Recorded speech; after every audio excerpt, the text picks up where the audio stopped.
What's going on, everyone? So if a 3-foot wave can hide 800 feet of a building, then we should be able to test this and recreate it on flat ground, right? Flat Earth Dave is known for pushing low-effort graphics, the kind that looks like they were thrown together in PowerPoint, and somehow passes it off as real physics.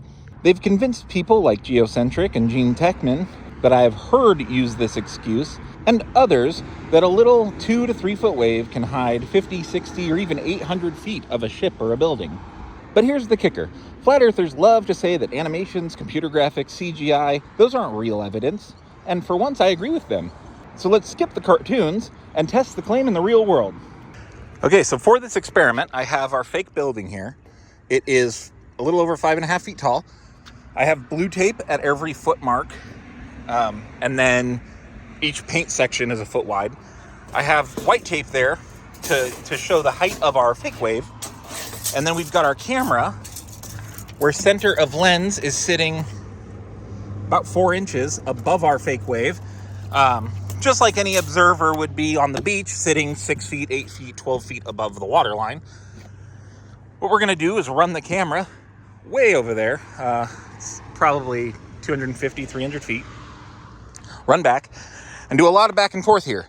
So we'll move this table periodically, and what's fun is in between each of these sections, it dips so that drainage can run.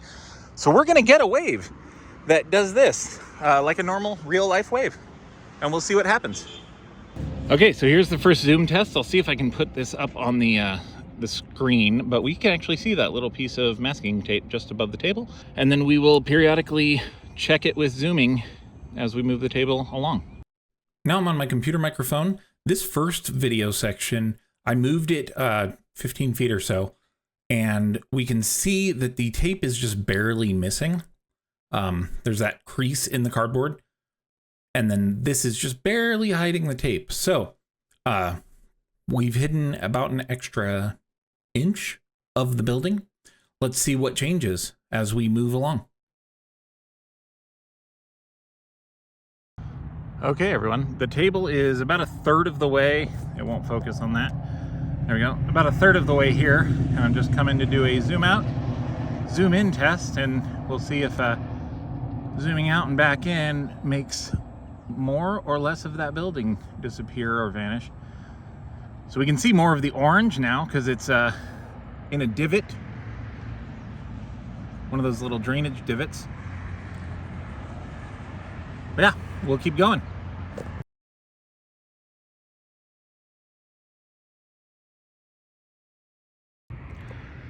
Okay, so excuse my fingerprints on that screen. So we've moved closer. We're gonna do the same thing, a zoom out and zoom in test, and see if zooming in more lets us see more of this thing. What's funny is the farther we move it away from it, the more we seem to be seeing it. It's weird, you can see where the masking tape was, or is, and where that orange one, line starts to show.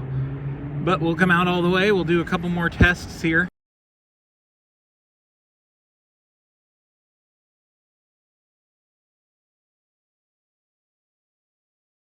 So here's our final test. It's 6 feet or so in front of the camera. Our wave, we come over here. We can see completely over the wave, and we can see the entire building. That's interesting. So at no point in time, well, no, sorry, I lied. At one point in time, we lost the tape for a split second when that wave was higher than, like the surface of the parking lot was higher than the base of the car. But we didn't make that whole building disappear. We didn't make much more than an inch or two higher than the wave when the wave was up highest disappear. So now we'll look at a real life perfect example of what we just tested. What's funny is there are some flat earthers, Max Geocentric in particular, that uses this video somehow as flat earth proof. I don't know, but this observation was done by Christian Avalos. You can find his video on YouTube. This here is an 8-story building. It's called Naha Condos. It's sitting on ground at least 10 to 12 feet above the water. You can see that in this picture here. This is the condos in particular we're going to look at. And here is a view of those condos from the ocean. So he made this observation from Playa del Carmen to Cozumel. It's about 10.5, 11 miles away. Now, for some reason, only the top 5 stories of this building are visible. And this is a very clear, non-distorted video, so there can't be any confusion about how much of the building we're actually seeing versus not seeing. As he zooms out, we can see that the camera's sitting around 4 feet above the water. We don't have like a tape measure measurement, but we can clearly see that it's somewhere between 3.5, 4 feet above the water, kind of comparing it to the people that are walking in front, like they're set down, but it's crossing their hips. And we can use all the fun science data tracking stuff to see that the waves in this area are 3 feet to 3.5 feet. Every time I check this, it ranges between 2.5 to 3.25. This is a little higher with the 3.3, 3.4s. So 2.5 to 3.25 feet tall waves. So where's the bottom 40 feet of this observation and 30 feet of that building? I don't think 3-foot waves can hide 30, 40 feet of a building, as we just tested in real life on a flat surface, relatively flat surface. So it can't be hiding behind the small waves.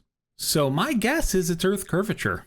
Now, Flat Earth Dave's animations and crappy graphics might look convincing to some if you've never tested them yourself. But out here in the real world, his misleading claims fall apart really quick. A 3-foot wave will never hide more than 3 feet of an object as long as you're, let's say, 1 millimeter higher than that wave.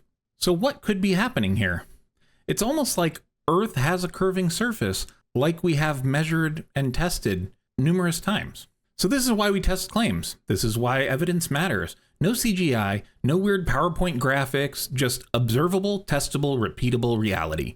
Thank you for coming to my TED Talk on why a 3-foot wave can never hide more than 3 feet as long as you are above it.